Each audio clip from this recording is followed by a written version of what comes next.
Thanks for watching. Don't forget to like, comment, share and subscribe to Mufti Tariq Masood, famous scholar. تو بات وہی اچھی ہوتی ہے جو بیٹھ کے آرام سے تمیز سے ہو جائے. کیا خیال ہے؟ اس میں چیخنا چلانا نہ پڑے. تو ہم جس دین اور مذہب سے وابستہ ہیں وہ بالکل برحق دین ہے. وہ آسمان سے اللہ نے نازل کیا اور پیغمبروں پر نازل کیا اور سب سے آخر میں محمد صلی اللہ علیہ وسلم پر. آپ صلی اللہ علیہ وسلم کے بعد یہ سلسلہ ختم کر دیا گیا. اب نہ کوئی نیا دین آئے گا, نہ کوئی نیا پیغمبر آئے گا. آج کل قادیانیت کا مسئلہ بھی بہت اٹھا ہوا ہے.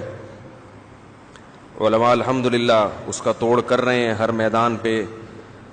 ایک چھوٹی سی بات کر کے میں آگے چلوں گا. اس کو تو الحمدللہ سب مانتے ہیں کہ قادیانی غیر مسلم ہیں, قادیانی کافر ہیں. اسلامی ملکوں میں تو یہ کوئی اتنا بڑا ایشو نہیں ہے. مسئلہ یہ ہے کہ اب کچھ لوگ ایسے آ گئے ہیں جو قادیانیوں کو غیر مسلم مانتے ہوئے بھی ان کے لیے نرم گوشہ رکھ رہے ہیں. دیکھیے یہ بات خوب اچھی طرح سمجھ لیں کہ ہم نہ تو قتل و غارت کے قائل ہیں, نہ مار دھاڑ کے قائل ہیں, نہ بد اخلاقی کے قائل ہیں. ہم نہ تو یہ کہتے ہیں کہ کسی قادیانی کو قتل کرنا جائز ہے, نہ یہ کہتے ہیں کہ کسی قادیانی پہ ہاتھ اٹھانا جائز ہے, نہ یہ کہتے ہیں کہ اس کو گالی دینا جائز ہے. ان کا دین ان کے لیے, ہمارا دین ہمارے لیے. ہم اس کے تشدد والی راہ کے قائل نہیں, اور ہم کیا کوئی بھی قائل نہیں ہے. لیکن اخلاقیات کا دائرہ اتنا بڑھا دینا کہ آپ ان سے بلا ضرورت شدیدہ معاملات کو بھی جائز قرار دے دیں اور ان کے لیے نرم پہلو کہ ان کو غیر مسلم نہ کہو, کسی کافر کو بھی کافر نہ کہو, اس قسم کی چیزیں, اس کو ہم برداشت نہیں کرتے. لوگ قادیانیوں کو یہود و نصارہ پہ قیاس کرتے ہیں, یہودی عیسائیوں پہ, کہ جب ہم یہودی اور عیسائیوں کے ساتھ لین دین کر سکتے ہیں, وہ تو نبی کو سرے سے مانتے ہی نہیں ہیں, وہ تو قرآن کو سرے سے مانتے ہی نہیں ہیں. ابھی میں کسی نے مجھے کلپ بھیجا, وہ مشہور انجینئر صاحب جو ہر دن کوئی نہ کوئی ان کا کلپ آیا ہوا ہوتا ہے, تو میں نے خود سنا محترم, وہ مجھے کسی نے کاٹ کے بھیجا کہ محترم اپنے بیان میں کہہ رہے ہیں انجینئر صاحب کہ میں قادیانیوں کو یہود و نصارہ سے بدتر نہیں سمجھتا, اور دلیل یہ پیش کی ہے کہ یہ تو بخاری کو بھی مانتے ہیں, مسلم کو بھی مانتے ہیں, قرآن کو بھی مانتے ہیں. حالانکہ یہودی تو نہ بخاری کو مانتے ہیں بلکہ وہ تو ہمارے نبی ہی کا انکار کر دیتے ہیں. تو قادیانی کم از کم ہمارے نبی کو مان تو رہے ہیں نا. یہ دلیل دی ہے, اور یہ دلیل وہی دے سکتا ہے کہ جس کی فیلڈ نہ ہو اور وہ اس فیلڈ کے لوگوں میں ٹانگ اڑانا شروع کر دے. ایک ڈاکٹر ہے, وہ رنگ میں اتر کے کسی ریسلر سے لڑنا شروع کر دے تو لوگ کہیں گے بھائی تمہاری یہ فیلڈ, کیا خیال ہے؟ نہیں ہے. صرف قرآن و حدیث کے الفاظ یاد کر لینا, طوطے کی طرح رٹ لینا, یہ کافی نہیں ہے. قادیانی میں اور دیگر غیر مسلموں میں فرق یہ ہے, ہم قادیانیوں کو یہود و نصارہ سے بدتر کافر سمجھتے ہیں. ہم یہود و نصارہ کے ساتھ لین دین کو جائز سمجھتے ہیں, قادیانیوں کے ساتھ بلا ضرورت شدیدہ, یہ قید لگاتے ہیں ہم, بلا ضرورت شدیدہ لین دین کو جائز نہیں سمجھتے. ہم یہود و نصارہ کی عورت سے نکاح کو حلال سمجھتے ہیں, قادیانی عورت سے نکاح کو ہم حلال نہیں سمجھتے. اس کی وجہ یہ ہے کہ یہ جو دعویٰ ہے نا کہ ہم قادیانیوں کا کہ ہم قرآن کو مانتے ہیں, ہم بخاری کو مانتے ہیں, ہم مسلم کو مانتے ہیں, یہاں تک کہ قادیانی یہ بھی دعویٰ کرتے ہیں کہ ہم چاروں ائمہ کو بھی مانتے ہیں. امام ہمارے کلاس فیلو رہے ہیں قادیانی اسکول میں, وہ کہتے تھے کہ ہم ابو حنیفہ کو بھی مانتے ہیں, ہم امام شافعی کو بھی مانتے ہیں, بلکہ وہ کہتے تھے ہم فقہ میں امام ابو حنیفہ کو فالو کرتے ہیں. بالکل کلوز ہونے کی کوشش کرتے ہیں کہ ہم میں اور تم میں کوئی فرق نہیں ہے. تو یہ لفاظی ہے. اصل میں نہ آپ بخاری کو مانتے ہو، نہ آپ مسلم کو مانتے ہو، نہ آپ قرآن کو مانتے ہو. میں ایک مثال سے بات سمجھاؤں گا. دیکھو، ایک بھنگی ہے، ایک چرسی ہے، ایک ہیروئنچی ہے. محلے میں وہ بیچارہ جو کرتا پھرے، آپ پھر بھی اس کے لیے ایک نرم گوشہ رکھو گے کہ یار اس کو کسی طرح اس برائی کے دلدل سے نکال کے اچھائی کے راستے پہ لے آؤ. لیکن محلے میں ایک چرسی ایسا ہے جس کا نہ خاندان آپ سے میچ کرتا ہے، نہ ناک نقش آپ جیسے، کہیں سے بھی آپ سے ملتا نہیں ہے، نہ حرکتیں. آپ کے خاندان کی اعلیٰ حرکتیں مشہور ہیں کہ یہ اس طرح کے لوگ اس خاندان میں پیدا ہوتے ہیں.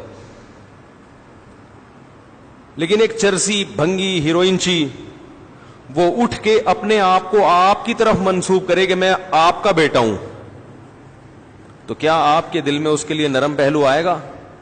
ہے بھائی کہ ہائے بیچارہ، ہائے ہائے جہنم میں نہ چلا جائے، ہائے اسے چر چھڑواؤں. آپ بولو گے پہلے میری طرف نسبت ختم کر، میں ایسے چرسی ہیروئنچی کی نسبت اپنی طرف برداشت نہیں کروں گا، یہ نسبت ختم کر، پھر میں تیرے لیے نرم پہلو رکھوں گا.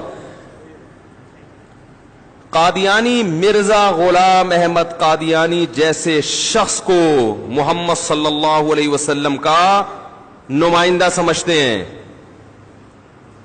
اور نسبت اپنی کس طرف کرتے ہیں؟ اسلام کی طرف. اسلام اس نسبت کو برداشت نہیں کرتا کہ کسی جھوٹے آدمی کو 15ویں صدی میں پیدا ہونے والے کسی انگریز کے ایجنٹ کو منسوب کس کی طرف کیا جائے؟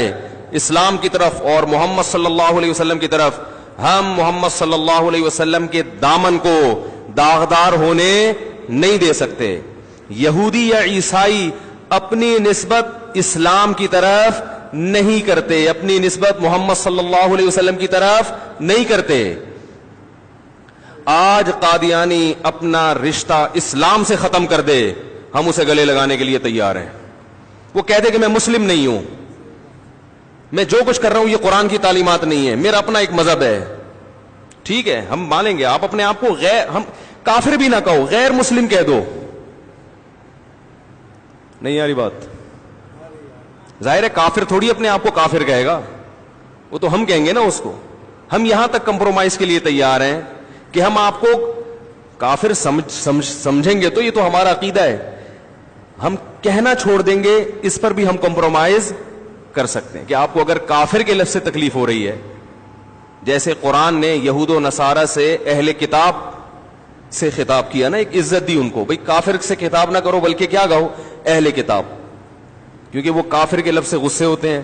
تو اللہ نے کہا یا اہل الکتاب تعالوا الی کلمۃ، اے اہل کتاب آؤ ایک ایسی بات کی طرف جو ہمارے تمہارے درمیان مشترک ہے.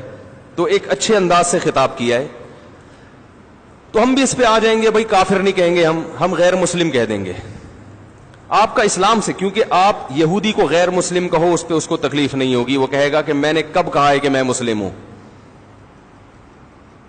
کسی چرسی ہیروئنچی بھنگی چور اچکا وہ آپ کو اپنی طرف منسوب نہ کرے، پھر آپ اسے گلے لگانے کے لیے تیار ہیں. لیکن وہ آپ کی طرف نسبت کر رہا ہے تو یہ آپ کے نسب میں کیا کر رہا ہے؟ بولو بھائی، تہمت لگا رہا ہے. کہو گے ایک تو چلو کوئی شہزادہ ہوتا، اول تو وہ بھی میں غلط چیز کو تھوڑی قبول کروں گا.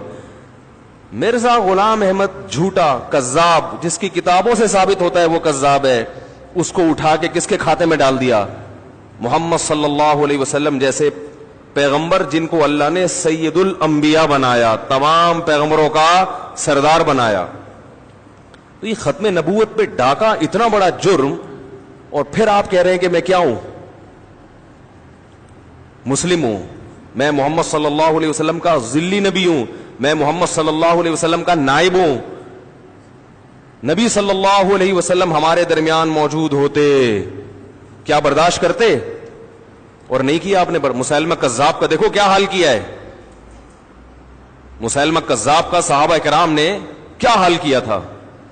کتنے صحابہ قتل ہوئے, بڑے بڑے حفاظ شہید ہو گئے کہ ہم ایک, حالانکہ وہ اپنے آپ کو نبی کا نائب نہیں کہتا تھا مسلمہ کذاب, وہ اپنے آپ کو مستقل نبی کہتا تھا. اس کا جرم مرزا غلام احمد قادیانی کے جرم سے ہلکا تھا, لیکن صحابہ نے اس کو گلے سے اور اس کے پیروکاروں کو گلے سے نہیں لگایا. مرزا کا جرم مسلمہ کذاب کے جرم سے بڑھ کر, اور قادیانیوں کا جرم بھی ان لوگوں کے جرم سے بڑھ کر جو مسلمہ کذاب کو نبی مانتے تھے, کیونکہ انہوں نے ایک جھوٹے نبی کو مانا اور کھاتے میں کس کے ڈال دیا؟ محمد صلی اللہ علیہ وسلم کی. تو اس لیے ہم قادیانیوں کے معاملے میں نرم گوشا, بولو بھائی, نہیں رکھتے. ہاں, لڑائی کے قائل نہیں ہیں ہم, مار دھار کے قائل نہیں, اس سے ملک میں فساد ہوتا ہے, حاصل کچھ نہیں ہوتا. آپ اپنا نظریہ اٹھا کے تھوپ نہیں سکتے کسی کے اوپر, لیکن اتنا فری کرانا کہ ہم ان سے دوستانہ تعلق رکھیں, ہم اسے تجارتی لین دین شروع کر دیں, ہم ان کو گلے لگانا شروع کر دیں, نا نا نا نا, یہ نہیں ہو سکتا. صرف اس شخص کے ساتھ ہو سکتا ہے جس کے بارے میں آپ کو امید ہو کہ یہ ہدایت حاصل کرنا چاہتا ہے. اگر اسے نرم لہجے میں, اسے قریب لا کے, اسے محبت کے ساتھ بات کی جائے تو یہ ہدایت حاصل کر لے گا. وہ پھر تبلیغ کا راستہ اللہ نے تو سب کے لیے کھولا ہوا. ہدایت نبی صلی اللہ علیہ وسلم کی ساری دنیا کے لیے. کوئی قادیانی بحث کرنا چاہتا ہے, بات سمجھنا چاہتا ہے, ڈیبیٹ کرنا چاہتا ہے, اس کے لیے بھی ہم نرم پہلو رکھتے ہیں. بھائی اس سے بدتمیزی سے بات مت کرو, اسے بٹھاؤ, محبت سے بات کرو. حتی یسمع کلام اللہ, جیسے قرآن نے کہا نا کہ مشرکین جب آئیں تو ان کو پناہ دو تاکہ وہ اللہ کا کلام سن لیں. ہدایت کے لیے ہمارے سینے سب کے لیے کھلے ہوئے ہیں, لیکن یہ بھی اس کے لیے جو ہدایت چاہتا ہو. مفتی طارق مسعود صاحب کے بیانات سننے کے لیے youtube.com/مفتی طارق مسعود کو سبسکرائب کریں, اور اگر آپ لائیو ویڈیو کو کبھی بھی مس نہیں کرنا چاہتے ہیں تو سبسکرائب کرنے کے بعد بیل آئیکن پہ کلک کرنا مت بھولیں. جزاک اللہ.